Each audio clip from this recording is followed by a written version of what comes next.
Hola, estimados hermanos, amigos, familiares que estarán participando de este culto, más bien de la predicación de la palabra de Dios, en este día domingo 3 de abril del año 2022. La temática de hoy tiene que ver con, aún estando en la cárcel, uno puede estar en libertad. Eso es la vida del creyente y también la vida del Evangelio, basado en Hechos capítulo 12, del 1 al 25.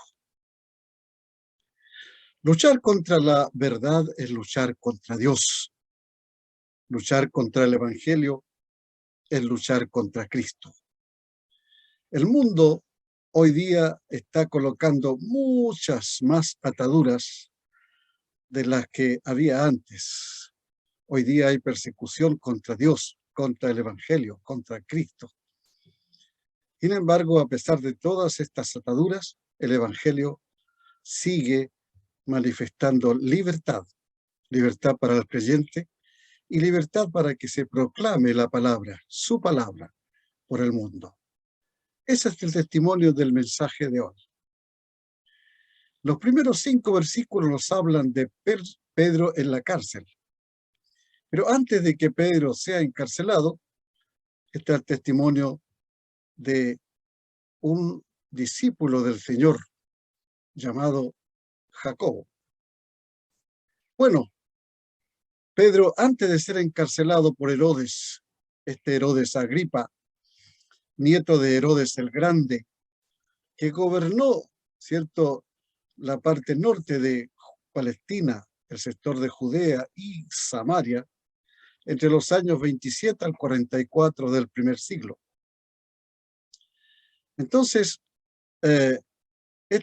Herodes apresó o detuvo a Jacobo, Santiago, quien era hijo de Zebedeo, y que tenía un hermano que se llamaba Marcos. A ambos Jesús los llamó en el ministerio hijos del trueno, porque eran muy inquietos. La madre de ellos también fue a pedir lugares de privilegio para sus hijos. Lo dice Mateo capítulo 20, versículo 2. Jesús le hizo una pregunta en ese momento a ellos, no a la madre. ¿Beberéis mi vaso y realizaréis el mismo bautismo que yo? Ellos respondieron, bueno, sí podemos. Pero Cristo agregó una siguiente expresión. Sí, pero el sentaros a mi derecha y a mi izquierda, solo mi Padre lo dará a los que estén preparados para ello. Lo dice en Mateo 20, versículo 23. Cristo es imparcial. Cristo es justo. Cristo es equitativo.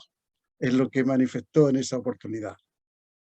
Jacobo fue decapitado por orden de Herodes, transformándose en el primer mártir de los 12 apóstoles.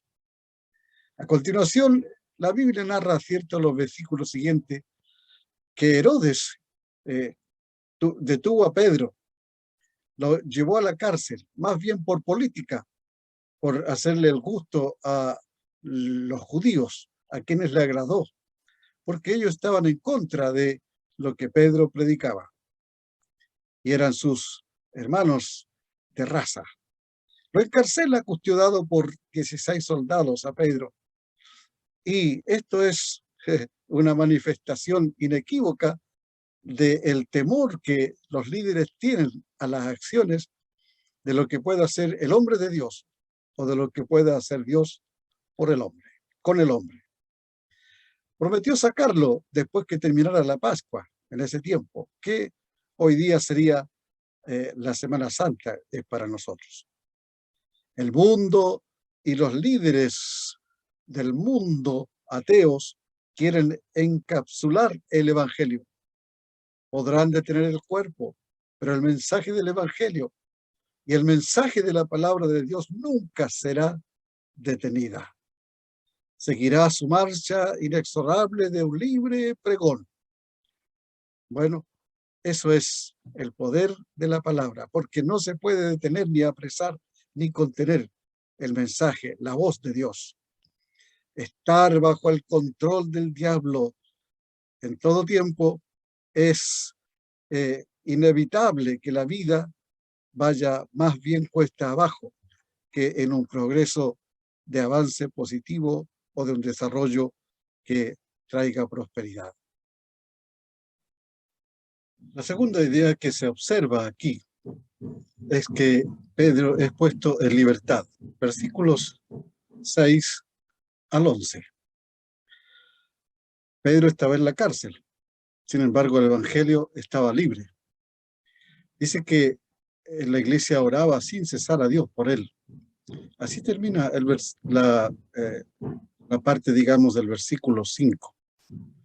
¡Qué fervor de la iglesia primitiva!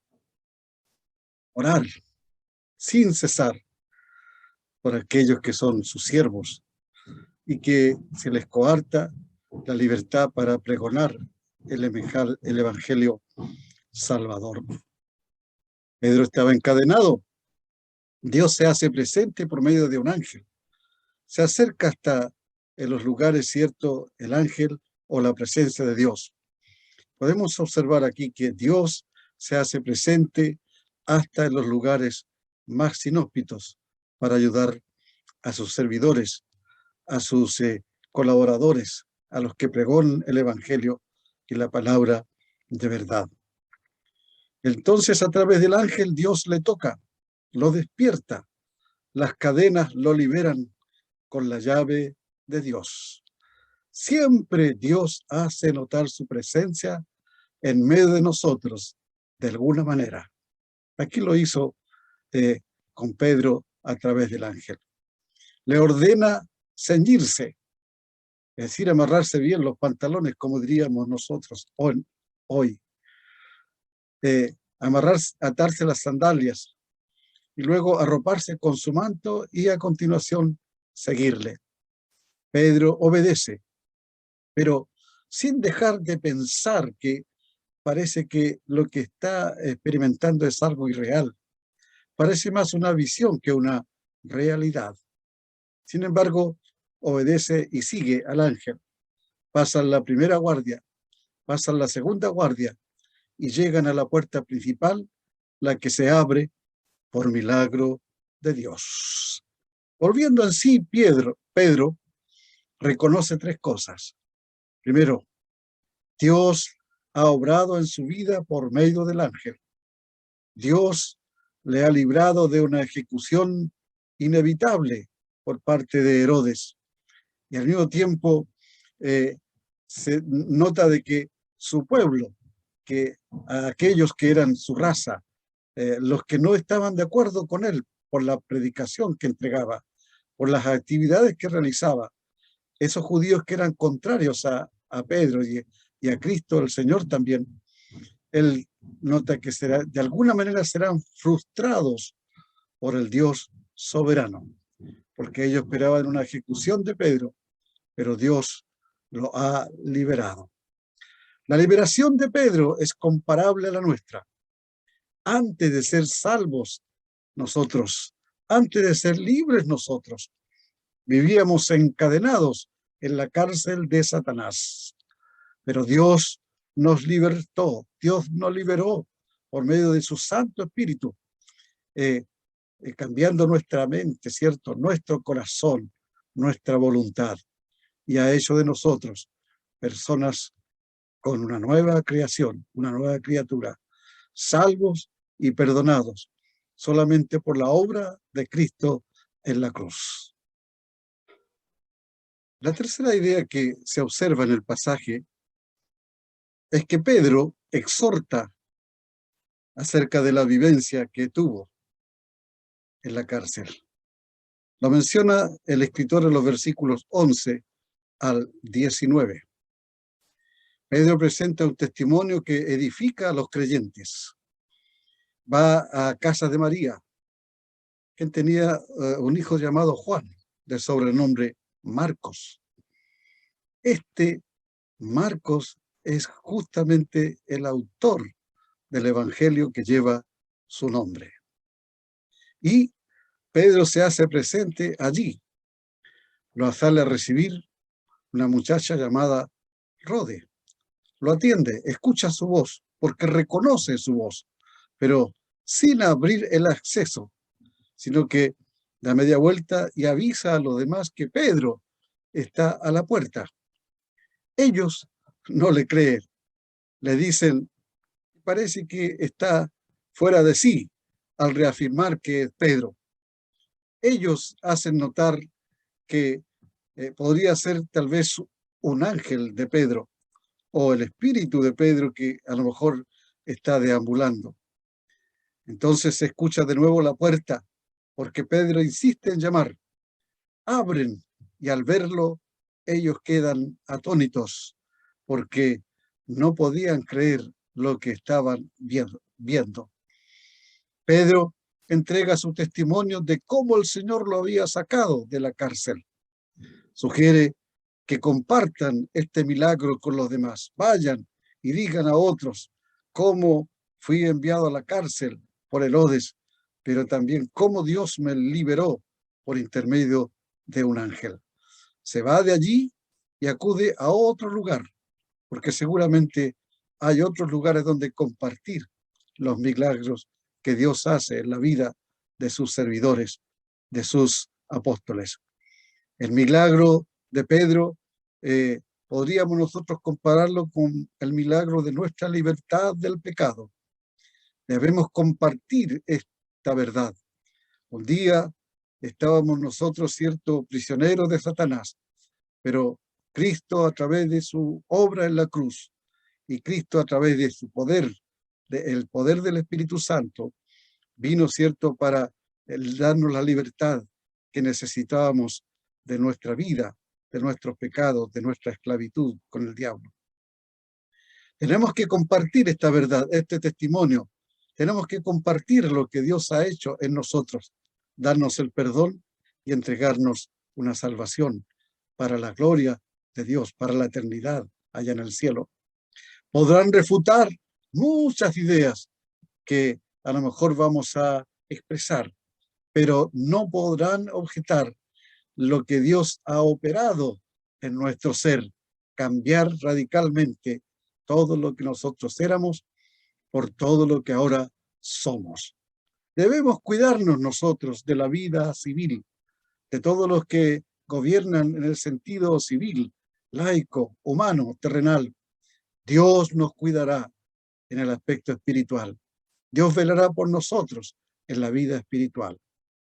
El testimonio de Pedro sin duda fue edificante para los creyentes, pero también ha sido, cierto, un testimonio de preocupación y desgracia para los enemigos, para las autoridades de Herodes, especialmente para los soldados.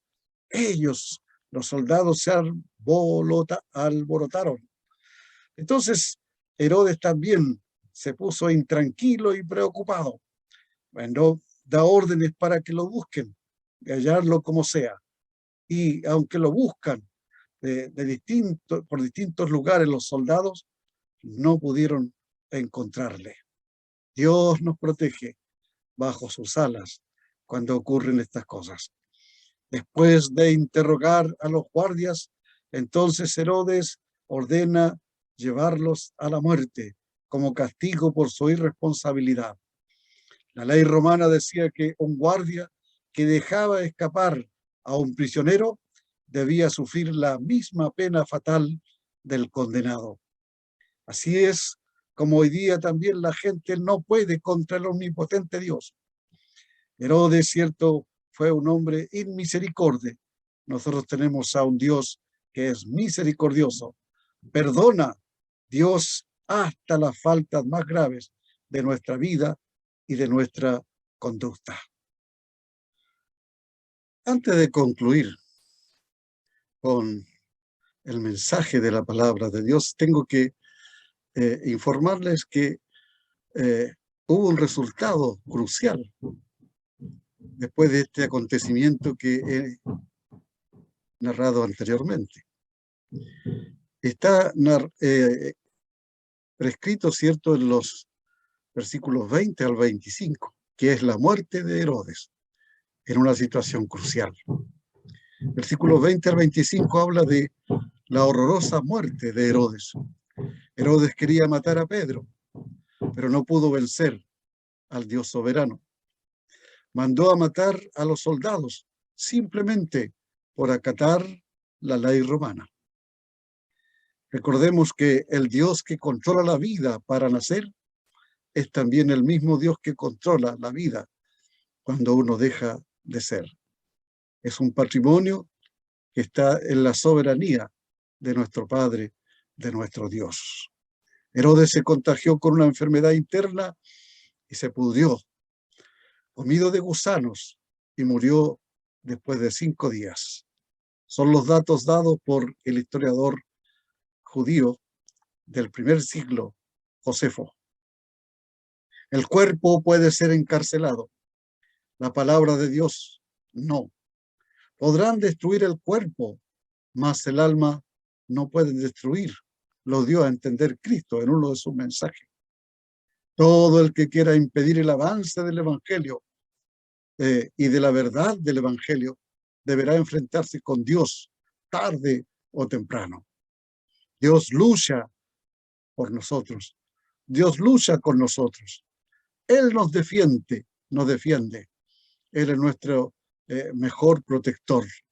Dios ya nos ha dado la libertad, también Él nos dará la victoria.